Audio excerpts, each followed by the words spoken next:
wabarakatuh. Sama-sama kita mulakan pertemuan pada malam ini dengan membaca umul kitab Al-Fatihah. A'udzu billahi minasyaitonir rajim. Bismillahirrahmanirrahim. Alhamdulillahi rabbil alamin. Ar-Rahmanir Rahim. Maliki yaumiddin. Iyyaka na'budu wa iyyaka nasta'in. Ihdinas siratal mustaqim.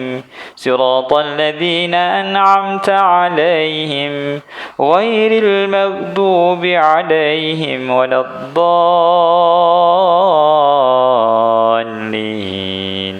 Amin.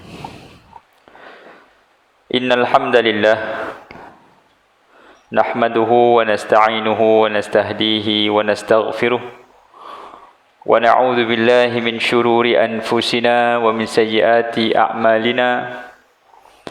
Man yahdihillahu fala mudilla lahu wa man yudlil fala hadiyalah. Ashhadu an la ilaha illallah wahdahu la syarika lahu wa ashhadu anna sayyidana Muhammadan abduhu wa rasuluh. Subhanaka la ilma lana illa ma 'allamtana innaka antal alimul hakim. Qala rabbi shrah li sadri wa yassir li amri wahlul 'uqdatan min lisani yafqahu qawli. Qad qala Allah ta'ala fi kitabihil karim ba'da a'udzu billahi minasy syaithanir rajim. Ya ayyuhalladzina amanu taqullaha haqqa tuqatih wa la tamutunna illa wa antum muslimun. Shadaqallahul azim. Yang dimuliakan lagi dikasihi Al-Fadhil Tuan Imam, barisan Imam Bilal, Tuan Pengurusi, barisan ahli dan kuasa Surah Wangsa Melawati, tuan-tuan perempuan, muslimin muslimat, datuk-datuk yang dirahmati Allah Subhanahu wa taala sekalian. Pertama dan selamanya kita merafakkan syukur pada Allah. Kerana dengan keizinannya jugalah dapat sama-sama kita bertemu pada malam ni. Mudah-mudahan kita terus diberikan kekuatan oleh Allah Subhanahu wa taala untuk berada dalam suasana ketaatan ini, sehinggalah kita dijemput untuk menghadapnya nanti insya-Allah. Selawat dan salam ke atas Nabi kita Nabi Muhammad sallallahu alaihi wasallam. Allahumma salli ala sayyidina Muhammad wa ala alihi wa sahbihi wa baraka wasallam. Ahli keluarga baginda dan para sahabat, para tabi'in, tabi'in, doa berpanjangan buat umat Islam yang berada di seluruh dunia, agar diberikan kekuatan dalam menempuh segala ujian kehidupan, agar diampunkan dosa-dosa yang silam dan diangkat darajat mereka ke peringkat yang lebih baik. Tuan-tuan perempuan, hari ini 11 Januari. Kita dah pun berada di tahun yang baru. Sebagaimana berlabuhnya tirai tahun 2021, maka tahun 2022 ni juga akan melabuhkan tirainya lagi 12 bulan. Yang membezakan kita dengan tahun-tahun yang lalu adalah bekalan amalan ataupun ilmu yang dibawa ke depan. Dan subhanallah, perjalanan kita ke alam barzakh adalah perjalanan yang pasti. Bukanlah syaratnya tua untuk mati dulu. Ada kalanya muda pergi dulu. Bukanlah syaratnya sakit untuk mati dulu.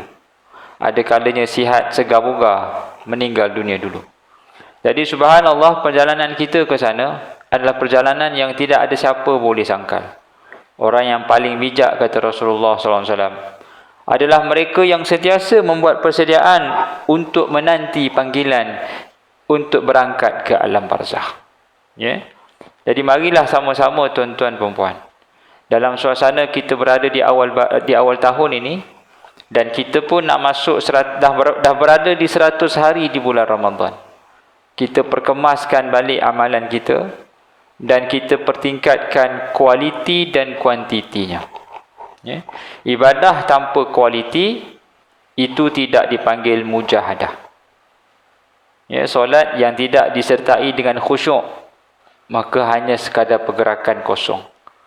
Puasa yang tanpa ada penghayatannya, maka tinggal lapar dan dahaga. Jadi kita nak ada penghayatan inilah kualiti, itulah mujahadah. Bermujahadah ini harga syurga yang perlu dibayar. Kita tak faham bahasa Allah. Mana mungkin kita makhluk yang kerdil ini boleh faham bahasa Tuhan. Bagi manusia, kalau kita sayang seseorang, kita bagi dia hadiah, kita bagi dia keseronokan, kita bagi dia rumah besar, kereta selesa. Kita sayang anak kita, kita bagi duit poket sebulan 300 kalau masuk universiti. Tapi sayangnya Allah pada manusia, dia bagi ujian. Memang kita tak boleh faham, sebab manusia yang paling teruk diuji adalah para anbiya. Tsummas salihun, kemudian orang soleh. Tsummal amsal kal amsal, kemudian orang-orang yang berikutnya. Lagi Allah sayang, lagi ujian. Itu bahasa Tuhan. Kita tak faham. Jadi bersyukurlah pada Allah Ta'ala kalau kita berada pada radar diuji. Kita rasa kita struggle untuk jadi lebih baik. Syukur. Kerana berapa ramai manusia yang dia tak dapat rasakan benda tu. Bila dia diuji, dia salahkan semua orang. Bila diberikan kenikmatan, lupa diri pula.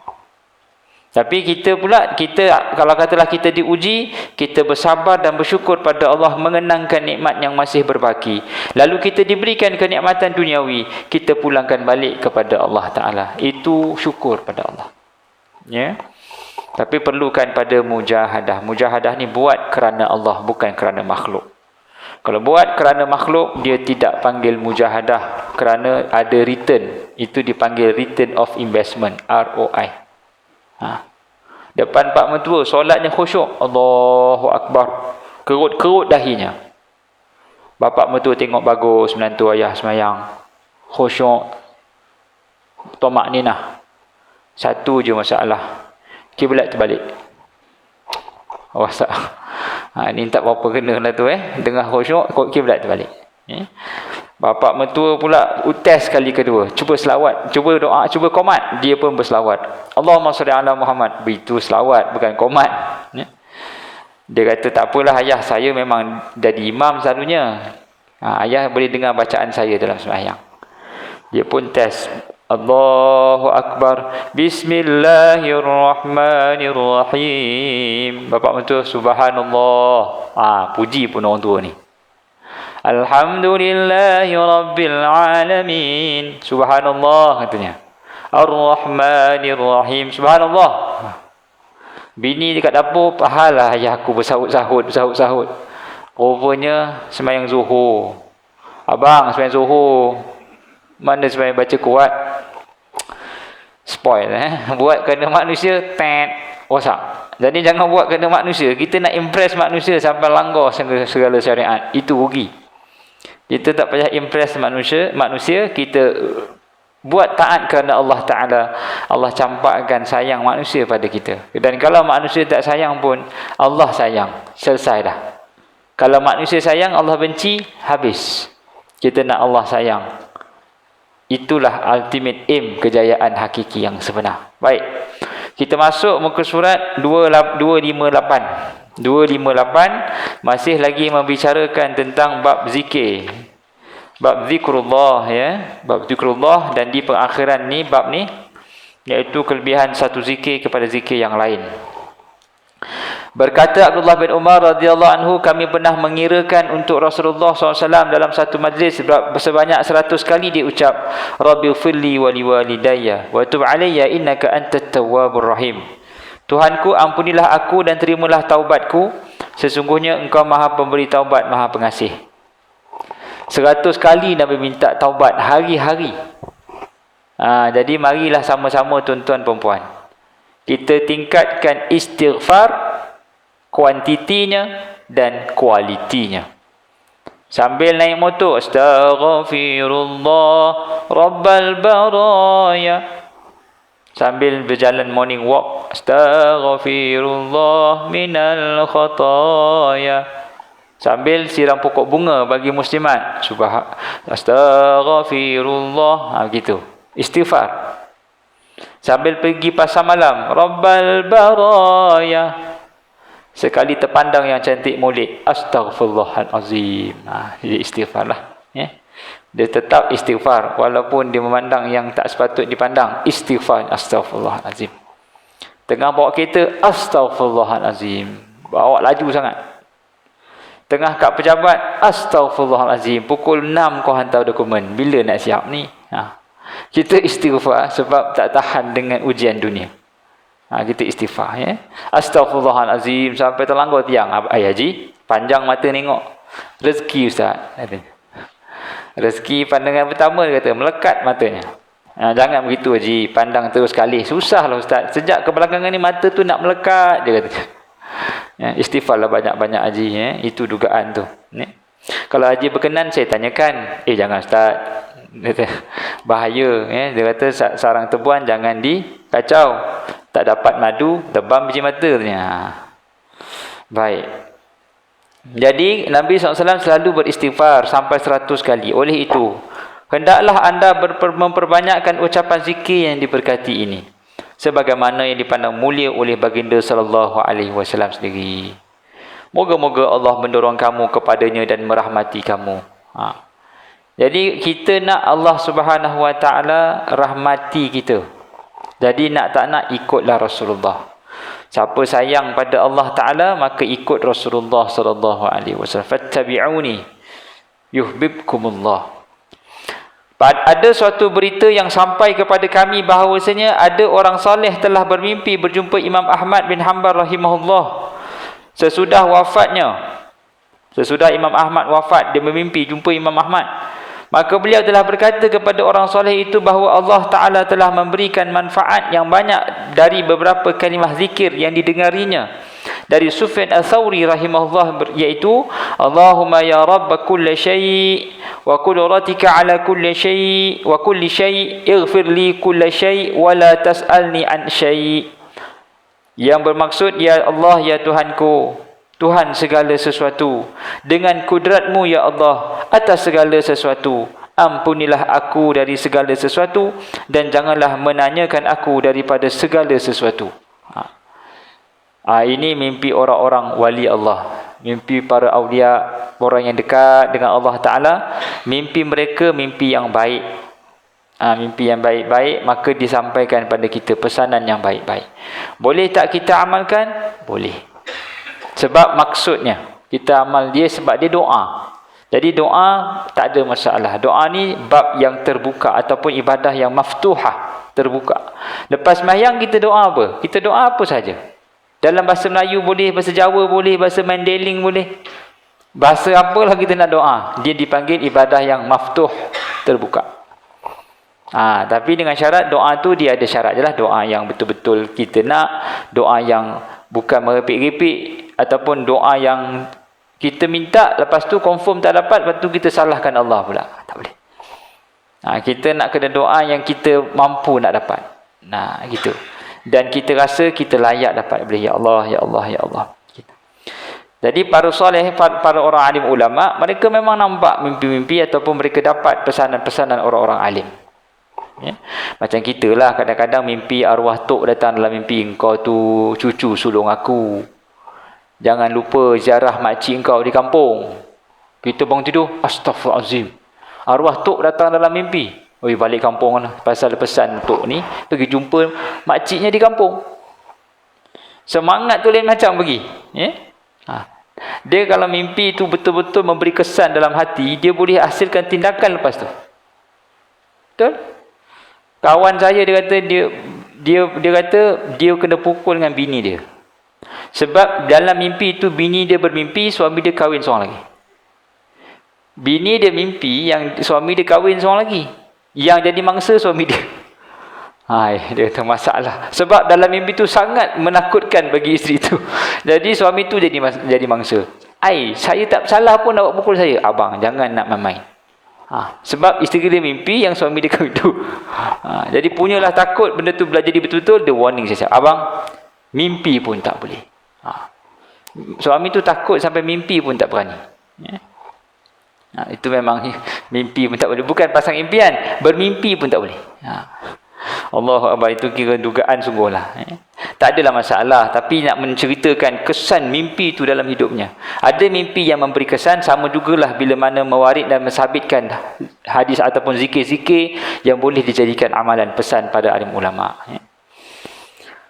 Ada termimpi, kawan saya itu termimpi almarhum Tuan Guru Harundin datang dalam mimpi dia.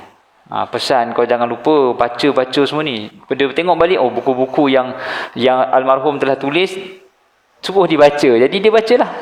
Kesan pada dirinya terhadap insan yang banyak berbakti dalam hidupnya. Baik, terhadap zikir ini juga hendaklah anda banyakkan ucapannya. Tersebut dalam satu asar seruan ini, siapa yang beristighfar pada kaum mukminin dan mukminat setiap hari 70 kali, nescaya ia terhitung di antara hamba-hamba Allah yang dengan sebabnya semua makhluk akan mendapat rahmat Allah. Dengan sebabnya juga mereka akan diturunkan hujan dan diberikan rezeki. Faqultu astaghfiru rabbakum innahu kana ghaffara. Inilah yang dikatakan sifat-sifat wali abdal, iaitu orang yang dimuliakan Allah Ta'ala daripada para hambanya yang saleh. Iaitu dia minta ampun pada Allah, istighfar, walil mu'minin wal mu'minat. Dia tambah lagi, astaghfirullahal azim walil mu'minin wal mu'minat. Ya Allah, aku minta ampun pada engkau ya Allah, dosa aku dan dosa orang-orang yang muslimin. Siapa yang mendoakan kebaikan untuk orang lain, maka dia akan didoakan oleh malaikat doa yang sama. Jadi para wali Allah ni dia akan doakan kebaikan untuk orang lain. Dia tidak ada sifat dengki. Inna awliya Allah la khawfun alaihim wa lahum yahzanun. Para wali Allah ni dia tidak ada bersangka-sangka buruk, dia tidak bersedih dan tidak berduka cita. Ni wali ya. Nak dapat level wali ni bukan calon-calon orang. Orang langgar kereta dia, alhamdulillah. Haji, orang langgar kereta je, alhamdulillah. Apa saja, alhamdulillah lah Allah bagi. Hebat. Kita belum orang langgar kita lagi, orang potong je, apalah terbalik lah kau. Orang potong je kita punya kerek, terbalik lah kau. Relax lah brother kan. Jalan besar, lambat kita potong lah. Ini bawa 80 je, kita ke highway nak cepat, dia ada bawa lane kanan pula. Jadi itulah pembuli jalan raya sebenarnya. Lane laju dia bawa 80, pembuli jalan raya. Ataupun lane slow dia bawa 120, itu pembuli juga. Baik, jadi para wali Allah dia banyak beristighfar. Kita ni nak jadi wali, maka kena ikut cara-cara. Ustaz, saya tak naklah wali sangat Ustaz. Kita mesti merintis jalan ke arah itu. Disebabkan ketaatan kita inilah, maka Allah akan berikan rezeki pada anak cucu kita. Jangan kita rasa kita berjaya dalam pekerjaan perniagaan sekarang ni hasil kebijaksanaan kita. Belum tentu. Sedangkan tiba-tiba ataupun sebenarnya kita punya kejayaan sekarang ni hasil daripada ketaatan ayah kita. Punya hebat link ketaatan ayah kepada rezeki anak. Allah gambarkan cerita itu dalam surah Al-Kahfi, di mana Nabi Musa dan Nabi Khidir masuk ke dalam kampung, ada tembok yang runtuh, didirikan tembok itu, wa kana abuhuma salihah. Allah kata sesungguhnya, Nabi Khidir kata sesungguhnya bapa kepada dua orang anak yatim ini orang yang soleh. Disebabkan orang soleh itu, mereka jumpa treasure hunt tu, jumpa harta anak yatim tu, dijumpakan, iaitu bapa soleh, anak dapat harta. Jadi kalau kita rasa kita berjaya, pangkat berjaya, masuk je ke kerja, pum naik gaji, bonus semua kencang. Rupanya ayah kita dulu taat dengan mak dia, dia jaga arwah nenek kita baik. Jadi kita rasa kita hebat tak? Kadang-kadang kita rasa kita murah rezeki, sebab kita aku banyak sedekah ni, alhamdulillah murah rezeki aku. Kan? Itu boleh jadi satu asbab, tapi asbab yang paling kuat adalah solehnya ayah kita. Banyak taatnya ayah kita, maka anak diberikan rezeki. Dan ia boleh berjadi vice versa, berlawan. Kalau anak sempit rezeki, bapa banyak bertaubat. Kau ni apa nak jadi Along? Selepas satu kerja, berhenti. Kerja, berhenti. Tak tetap kau ni tak cukup duit, minta bapa lagi. Bapa kena semayang taubat. Mungkin disebabkan dosa bapa ni, anak sempit rezekinya. Boleh jadi begitu. Melainkan, tapi dia punya dosa pun sama jugalah naiknya pun. Tapi bapa punya penangan ni cukup hebat, sebab bapa yang soleh, anak murah rezeki. Subhanallah. Baik, kita masuk pada Ustaz 259, subtopik keutamaan selawat dan salam ke atas Nabi sallallahu alaihi wasallam. Adapun selawat ke atas Rasulullah sallallahu alaihi wasallam itu kelebihannya sangatlah besar dan manfaatnya amatlah banyak di dunia dan juga di hari akhirat bagi orang yang suka memperbanyakkan ucapannya. Allah Subhanahu wa taala berfirman dalam Quranul Karim. A'udzubillahi minasyaitonir rajim. Innallaha wa malaikatahu yusalluna 'alan nabiy يا أيها الذين آمنوا صلوا عليه وسلموا تسليما. Sesungguhnya Allah dan para malaikatnya berselawat kepada Nabi. Wahai orang-orang yang beriman, berselawatlah atas Rasulullah dan bersalamlah kepadanya dengan sepenuh salam kehormatan. Surah Ahzab 56. Allah dan para malaikatnya berselawat. Berselawat Allah ni tak sama selawat kita. Ada orang tanya, Ustaz, macam mana selawat Allah kepada Rasulullah ni? Adakah macam kita? Tak. Takkan Allah berselawat kepada Rasulullah macam kita berselawat. Sallallahu ala Muhammad. Allahumma salli wa sallim. Tak. Bukan begitu. Selawat Allah kepada Nabi Muhammad sallallahu alaihi wasallam bergantung pada situasi. Ataupun bergantung pada sesuainya sifat Allah Ta'ala berselawat. Dengan mencucuri rahmat. Begitu. Memberikan kerahmatan kepada Rasulullah SAW. Malaikat berselawat kepada Rasulullah. Cara malaikatlah berselawat. Cara kita berselawat seperti mana yang Nabi SAW sebutkan. Sebut Allahumma salli ala Muhammad wa ala ali Muhammad. Begitu. Ya. Subhanallah. Jadi betapa hebatnya Rasulullah sallallahu alaihi wasallam ini kerana Nabi Muhammad sallallahu alaihi wasallam mendapat pujian yang paling tinggi daripada Allah Subhanahu wa taala. Puji kepada Rasulullah sallallahu alaihi wasallam itu dipanggil martabat manusia yang paling tinggi. Subhanallah, ada amalan yang membolehkan kita mendapat hampir yang sama, tempat yang sama. Ada amalan yang mana kata Nabi SAW, kalau kamu buat, nama kamu juga disebut oleh Allah Ta'ala. Antaranya adalah orang yang datang ke majlis ilmu. Siapa yang berhimpun di rumah Allah, lalu menyebut kalimah Allah Subhanahu Wa Ta'ala di Quranul Karim, membaca Quran, yatadarasun, belajar tentang Quran, melainkan nazalat alaihimur rahmah wa hafathumul malaikah wa nazalat alaihimus sakinah, diturunkan ketenangan, kasih sayang, malaikat turun mengerbangkan sayap, wa dzakara ismahu liman indah, dan nama mereka disebut oleh Allah. Orang yang datang taman syurga ni, nama dia disebut oleh Allah Subhanahu wa taala. Jadi beruntung kalau orang yang suka datang ke taman-taman ilmu, kalau boleh hari-hari kita nak kena nama kita disebut. Ya, nama kita dimasyhurkan di hadapan para malaikat. Kiranya memadailah apa yang diutarakan oleh Allah Subhanahu wa taala di dalam ayat ini sebagai menunjukkan kemuliaan dan kehormatan terhadap junjungan kita Nabi Muhammad sallallahu alaihi wasallam, dan sebagai menggalakkan terhadap kita hamba-hambanya yang mukminin untuk memberikan selawat dan salam ke atas Rasulullah. Jadi pendek kata, kita kena selawatlah.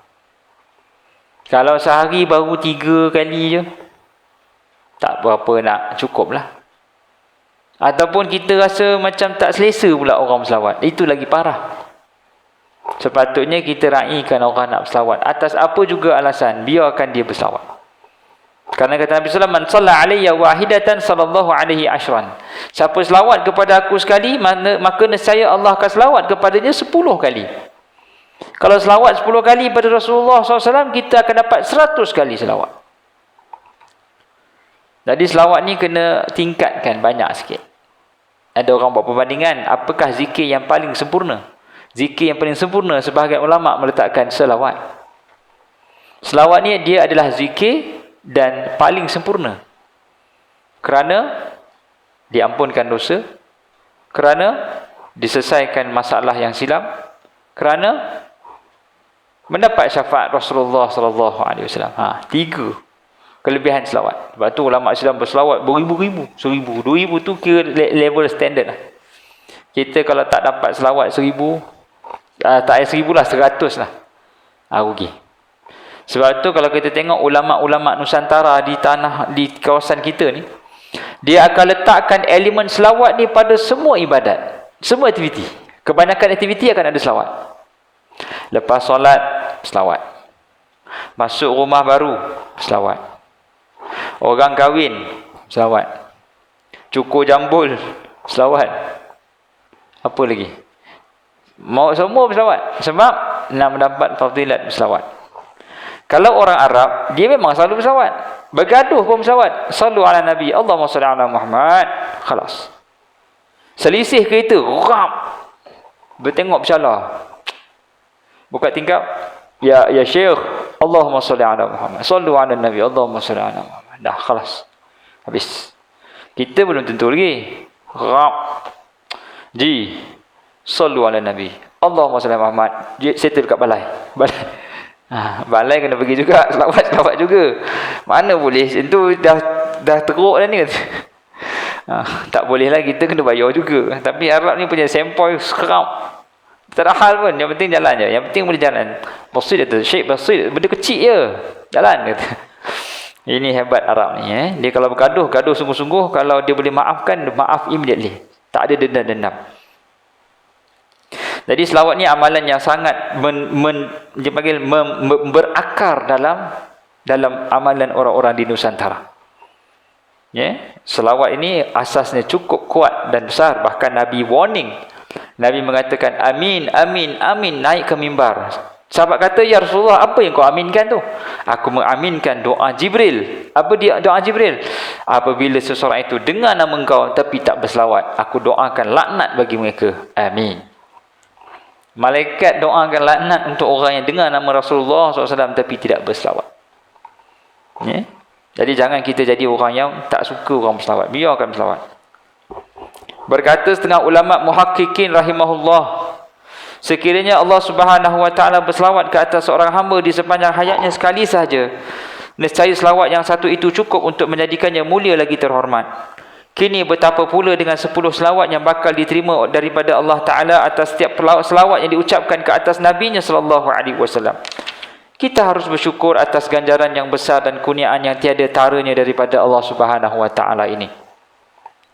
Man salla alayya salatan sallallahu alaihi biha 10 salawat wa rufi'a lahu biha 10 darajat wa kutiba lahu biha 10 hasanat wa hutta anhu 10 khati'at. Barang siapa yang berselawat ke atas aku 1 selawat, nescaya Allah akan balaskannya dengan 10 selawat. Barang siapa dan mengangkat kedudukannya 10 darajat, mencatatkan baginya 10 kebajikan dan menggugurkan baginya 10 kejahatan. Selawat yang terbaik adalah selawat macam tayat akhir tu. Allahumma salli ala sayyidina Muhammad wa ala ali sayyidina Muhammad sampai habis. Cuma ada orang tanya, Ustaz, Sayyidina ni boleh tambah ke tak boleh? Kita kena faham apa maksud Sayyidina. Yang kedua, adakah ia dikira sebagai penambahan bacaan dalam solat ataupun tidak? Kalau luar solat, tak ada masalah. Kerana Sayyidina dianggap sebagai panggilan menghormati. Kalau kita ada Datuk Tan Sri, kita panggil Datuk. Selamat datang diucapkan kepada Datuk. Gitu juga. Kita panggil Datuk terus. Sayyidina ni maksudnya penghulu lah, ketua kami. Sayyidina wa maulana. Wa maulana. Maulana pun sama, ketua kami. Sayyidina wa maulana Muhammad. Luar salat tak ada masalah. Cuma ulama sedikit ada percanggahan bila sebut Sayyidina di dalam solat dah akhir. Sebab ada penambahan perkataan yang tidak disebut oleh Rasulullah SAW. Nabi confirm lah tak sebut Sayyidina. Nabi sebut Allahumma salli ala Muhammad wa ala ali Muhammad kama sallaita ala Ibrahim wa ala ali Ibrahim. Sayyidina tu tak ada. To be safe kata orang Perak, tak ada. Kata orang Jawa ni untuk selamat, tak sebut masa sembahyang. Sebab dikhawatiri, berjaga-jaga, ihtiyatan agar tidak dimasukkan dalam orang yang sengaja menambah-nambahkan perkataan dalam solat. Tapi ada ulama membenarkan perkataan Sayyidina kerana berhujah kepada semasa tahiyat akhir memang kita disunatkan berdoa. Sebelum bagi salam, itu adalah saat yang paling mustajab doanya. Jadi apa juga doa boleh dilafazkan. Sebagai ulama mengatakan dalam bahasa sendiri pun boleh. Sebab itulah saat yang paling mustajab. Kalau dia bukan orang Arab, dia orang Parsi, boleh tak dia berdoa dalam bahasa Parsi sebelum bagi salam? Sebagai ulama membenarkan, boleh. Sebab Islam ni bersifat rahmatan lil alamin. Sebab ada dalil yang mengatakan itulah saat yang paling berharga untuk berdoa, iaitu pada tahiyat akhir sebelum bagi salam. Jadi termasuklah melafazkan sayyidina itu diharuskan kerana saat itu dibenarkan untuk menambah perkataan. Kalau dah suruh berdoa, confirmlah tambah perkataan. Kan? Ke tegak je. Ke lintas hati je. Lintas hati dia tidak dipanggil lafaz berdoa ni, dia meminta. Gitu. Yang kita minta pada bos pun, kita cakap, bos, saya nak cuti raya bos. Ni kita diam. Bos pun tak tahu. Even kalau dah cakap pun mesti tulis, mesti isi borang, key in data dalam online. Cakap kat bos nak cuti bos. Okey? Jangan lupa key in data, key in masukkan dalam sistem, nanti aku approve. Tak isi. Sampai hari raya, bos, cuti ya bos saya esok. Mana boleh kau cuti? Kau tak isi pun. Aku ingatkan kau tak jadi cuti. Orang lain dah apply dah. Jadi tak bolehlah kau apply pasal gila-gila lah siapa dah apply dia cuti dulu. So itu dah saya dah cakap. Engkau memang dah cakap, tapi aku tunggu kau punya key in, tak key in pula. Nak approve pun tak boleh. Jadi eloknya kau stay je lah, orang lain cuti. Jadi mesti minta, ya Allah. Jadi selawat tu cakap, Allahumma salli ala sayyidina Muhammad wa ala ali sayyidina Muhammad. Sebab lafaz selawat tahiyat akhir tu adalah permohonan. Ataupun berbicara dengan Allah Subhanahu wa taala. Baik. Allahumma salli ala sayyidina Muhammad. Sabdanya lagi, cuma ada satu isu tu bila berdoa tetapi berdoa kepada Rasulullah. Kan? Aghithna ya Rasulullah. Ada viral video tu. Boleh tak kita berdoa kepada Rasulullah untuk aghithna? Aghithna ni, ghaith ni hujan. Limpahkanlah hujan ataupun rahmat kepada aku. Isu besar tu.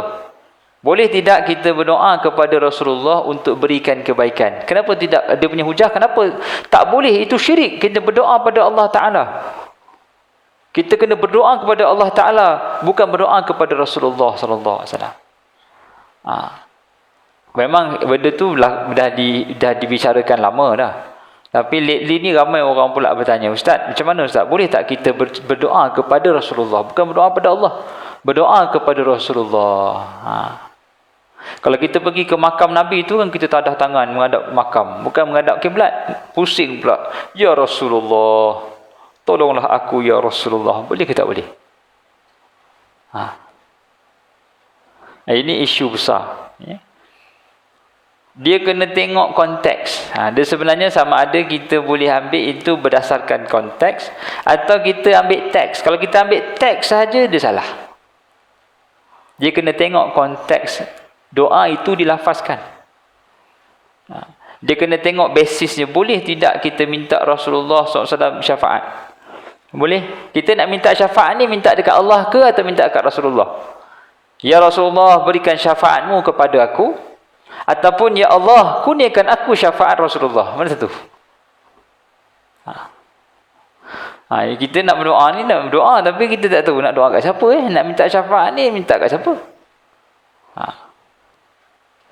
Sebenarnya Rasulullah SAW kita dah makruf dah. Dari sudut hadis pun dah banyak bicarakan berkenaan dengan adakah Rasulullah SAW itu meninggal ataupun dia hidup lagi. Dan hadis itu mengatakan jasad orang yang meninggal syahid, jasad mereka itu hidup ataupun dia orang ni hidup. Bal ahya' inda rabbihim yurzaqun. Mereka hidup di sisi Allah Taala. Orang yang dah mati dengar tak kata-kata kita? Dengar. Kita yang tak boleh dengar kata orang mati. Itu konteks dia. Konteks bercakap dengan orang mati ni kan adalah mereka dengar. Kita tak dengar respon dia lah. Lepas tu kita pergi kubur, ya ayah, maafkan Alung ayah. Alung banyak dosa dengan ayah. Kita bercakap dengan ayah tu. Kita tak minta ayah, ya ayah tolonglah berikan aku kenikmatan. Ayah ampunkan aku ayah. Dulu masa engkau hidup aku banyak dosa dengan engkau ya ayah. Gitu. Kita bercakap dengan ayah tu apa maksud dia? Kita minta keampunan kepada Allah. Tapi kita minta pada si mayat pasal kita banyak dosa dengan si mayat. Ya, kita dosa mak kita, mak ampunkan adik mak, tak sempat nak balik ziarah sebelum meninggal. Kita bercakap dengan mak tu, mak kita dengar tak dalam kubur? Dengar. Ya. Jadi itulah konteksnya. Kalau kita ambil teks tu, mana boleh doa dekat mak sendiri? Ini syirik. Alamak, dia ni tak faham konteks. Ya? Dia ambil teks tapi tak apply konteksnya. Ya? Jadi begitulah keadaannya. Ya, sama ada kita pilih untuk faham situasi ataupun pilih tak nak faham situasi. Seperti mana kita minta pada Allah, Allahumma ja'al amami nura. Ya Allah, berikan aku cerahnya di depan. Wa khalfi nura wa tahti nura. Mintalah ya Allah, berikan aku cahaya di depan, berikan aku cahaya di belakang, berikanlah cahaya aku daripada belah atas, berikan cahaya aku daripada belah bawah. Kita minta cahaya pada Allah ni cahaya teks ke konteks dia? Kita minta konteks cahaya. Kalau cahaya di depan tu maksudnya apa? Cerah hidup, mudah perjalanan. Kalau cahaya di belakang maksudnya apa? Supaya kita diampunkan dosa-dosa yang silam. Cahaya di itu konteksnya. Kita tak minta torchlight, ya Allah aku nak lampu semua. Kalau kita faham doa yang Nabi suruh minta cahaya masa sembahyang duha tu, peninglah kita. Apa minta cahaya tu maksudnya cahaya sungguh? Tak, kita tak literally minta cahaya. Kita minta kemudahan hidup diberkati. Ya? Jadi dia menjawab persoalan doa yang dilafazkan itu. Dia mengambil teks memang nampak pelik, tapi kena faham konteks. Berdoa ni dia kena faham dengan hati. Dia tak boleh guna kepala, dia kena guna hati. Ya Allah, Allah macam mana syair Imam Ghazali tu? Ilahi lastunil firdausi ahla. Ya Allah, aku tak layak ke syurga-Mu ya Allah. Tapi aku takut pula neraka-Mu ya Allah. Oleh itu, letakkanlah aku ke syurga-Mu yang gitu. Maksudnya ya Allah, aku tak layak ke syurga. Itu elemen merendah diri. Jangan ambil teks dia. Kalau kita ambil teks, apa minta Allah tak nak masuk syurga? Pelik Dia tak faham orang bersyair. Orang bersyair ni dia berpuitis. Kita bercinta pakai puitis ke straight to the point? Saya nak menyunting bunga di taman pakcik. Bunga? Rumah saya tak ada bunga. Payah gini. Dia tak faham konteks. Itu pelik tu. Orang zaman dulu kan penuh puitis. Pakcik, saya datang ni melihat bunga banyak mekar. Saya nak petik satu je, boleh? Aku tak nampak ada bunga sini. Dia pelik lah. Dia tak faham konteks. Ya? Begitulah lafaz doa. Dia mesti buai perasaan agar boleh menangis. Begitu. Baik, sikit lagi. Aulan nas bi yaumal qiyamah aktsaruhum alayya salatan. Orang utama yang mendapat orang yang paling utama aulan nas, paling utama yang layak mendapat syafaat aku adalah orang yang paling banyak selawat pada aku. Di sini letaknya asas kuantiti selawat. Siapa lagi banyak berselawat, maka dia jauh mendepani kita yang tak berselawat. Jadi selawat ni memang go based on quantity basis. Tak boleh dah sembang lain. Kalau dia pergi beribu memang, macam mana anda boleh selawat 1000 kali sehari? Dia kena rancang lah. Sejam 100. Sejam 100 boleh tak? Boleh. Sejam ada 60 minit. 1 minit 60 saat. Allahumma, jangan selawat panjang. Selawat pendek je lah. Allahumma salli ala Muhammad. Allahumma salli ala Muhammad. Allahumma salli ala Muhammad. Allahumma salli ala Muhammad. Masuk je 1 jam ting. Allahumma salli ala Muhammad. Dia lengkapkan 100 siap-siap. Mungkin dalam 10 minit dia gunakan masa untuk selawat. Lengkapkan 100. Lepas tu dia hidup macam biasa. Dah pukul 2. Allahumma salli ala Muhammad. Allahumma salli ala Muhammad. Allahumma salli ala Muhammad. Dia berzikir. Boleh dapat 1000. Tapi bagi yang nak lah buat. Kalau tak nak buat, 3 pun. Macam mana selawat tak boleh? 3 pun tak boleh. Itu tak faham lah tu selawat. Man qal Allahumma salli ala Muhammad wa anzilhu maq'ad muqarrab indak yaumal qiyamah wajabat lahu syafa'ati. Siapa yang mengucapkan Allahumma salli ala Muhammad, ya Allah sampaikanlah selawat ke atas Muhammad dan kurniakanlah dia kedudukan yang hampir kepadamu di hari akhirat, maka pasti baginya syafaatku. Wajabat lahu syafaati, baginya syafaatku. Man qala jazallahu Muhammadan anna ma huwa ahluh atba'at sab'ina katiban alfa sabah. Barang siapa berkata mudah-mudahan Allah membalas baik sepantas yang harus diterimanya bagi pihak kami, nescaya ia akan menyebutkan 70 malaikat pencatat selama 1000 hari. Sallu alayya haitsuma kuntum fa inna salatakum tablughuni. Berselawatlah ke atas aku di mana saja kamu berada, maka sesungguhnya selawat kamu itu sampai kepada aku. Ada sebuah riwayat menyebut bahawa Allah Subhanahu Wa Taala telah menyediakan para malaikat yang mengelilingi bumi untuk bertugas untuk menyampaikan selawat pada Nabi Muhammad sallallahu alaihi wasallam pada umatnya. Untuk menyampaikan selawat kita pada Rasulullah sallallahu alaihi wasallam, ada malaikat selawat. Hebatnya nama Rasulullah sallallahu alaihi wasallam ni diangkat, wa rafa'na laka dzikra, diangkat sampai ke level setiap kali laungan azan nama Nabi disebut. Kalau kita tak sebut, kita tertinggal kereta api. Kita tertinggal kereta api. Orang lain duk kalut nak selawat, dia duk fikir, boleh ke tidak selawat? Boleh ke tidak? Orang tertinggal kereta api. Orang selawat lama dah. Selawat ini diangkat nama Rasulullah sallallahu alaihi wasallam setinggi selepas nama Allah disebut, nama Rasulullah sallallahu alaihi wasallam disebut. Riwayat yang lain pula mengatakan bahawasanya tiada seorang daripada umat Nabi Muhammad SAW yang memberi salam kepada nabinya, melainkan Allah Subhanahu Wa Taala mengembalikan roh Muhammad yang mulia kepada jasadnya supaya baginda membalas salam orang itu. Selawat kita ni sampai kepada Rasulullah SAW pada setiap hari Jumaat. Dibentangkan selawat kita ni di hadapan Rasulullah SAW.